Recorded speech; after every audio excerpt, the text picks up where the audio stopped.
bora mergulhar num texto antigo que tem uma relevância, olha, impressionante para os nossos dias. Hoje, a gente vai explorar Provérbios 26, uma fonte de sabedoria que não envelhece, para ajudar a gente a navegar as complexidades da vida, das nossas relações e até dos nossos próprios pensamentos. Essa é a grande pergunta que vai guiar a nossa análise. Como é que um texto de milhares de anos pode oferecer ferramentas tão precisas para os desafios que a gente enfrenta hoje em dia? A resposta? Ela pode surpreender pela praticidade e pela profundidade. Então, esse aqui é o nosso roteiro. A gente vai começar falando sobre o valor da honra, depois vamos aprender a arte de responder à insensatez, daí vamos olhar para dentro para quebrar alguns ciclos, falar dos perigos da preguiça e do poder imenso das palavras. E por fim, a gente fecha com um princípio universal, a lei da colheita. Vamos lá? O capítulo já começa com uma ideia fundamental sobre valor. Ele basicamente estabelece um critério bem claro do que é e do que não é digno de honra, convidando a gente a reavaliar onde é que estamos depositando o nosso reconhecimento.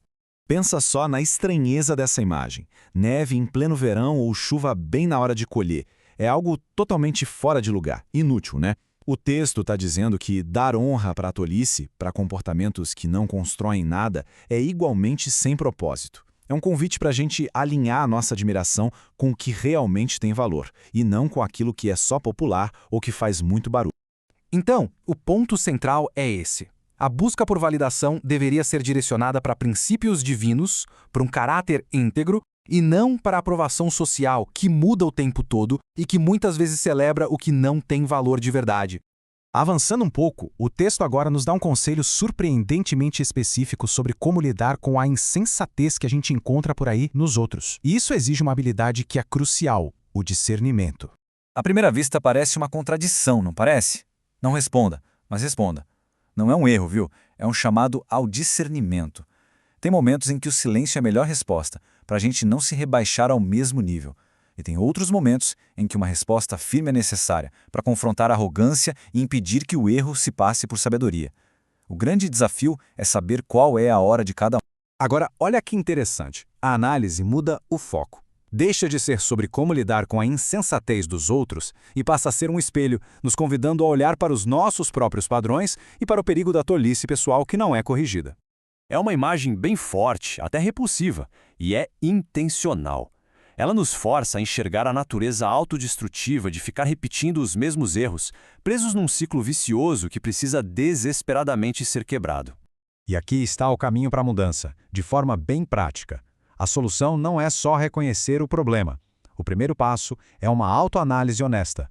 O segundo é ter a humildade de buscar ajuda para romper os padrões de pensamento e comportamento que nos prendem.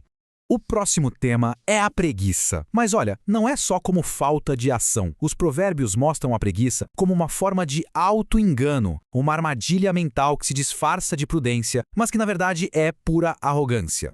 Olha só como a preguiça se manifesta aqui. Não é só ficar parado, é usar a criatividade para o lado errado, inventar desculpas super elaboradas, tipo o famoso "tem um leão lá fora".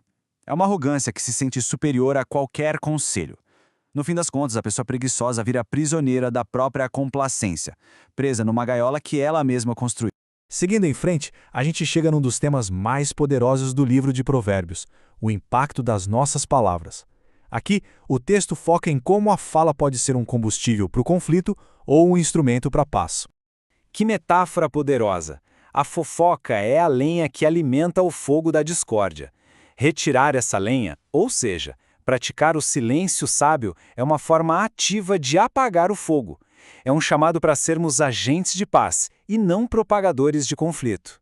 E aqui está o alerta contra a falsidade. O texto nos adverte que palavras gentis, sem um caráter íntegro por trás, são só um verniz sobre algo podre.